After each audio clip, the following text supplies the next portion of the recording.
આ બાપુની સાચી દિશા ઉપર આપણે ચાલી રહ્યા છે. બાપુએ રસ્તો બતાવ્યો, એના ઉપર ચાલી રહ્યા.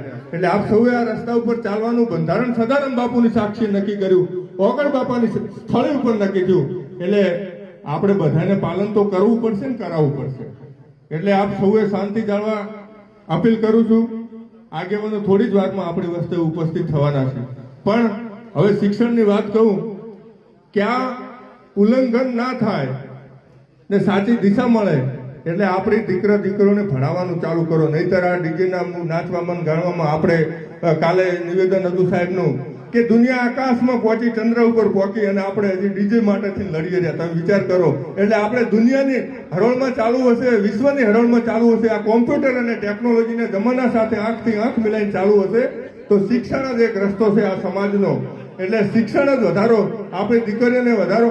અને શિક્ષણ તો એવું કરાવો ને કે આપણા સમાજની દીકરી કે દીકરો આઈએસ ઓફિસર બને, ડીએસપી બને, ત્યારે વરઘોડો તો એનો કાઢો, વગર આમંત્રણે નાચવા અમે આવશું એવો દીકરી દીકરાઓ બનાવો કે આઈએસ ને કલેક્ટર બને.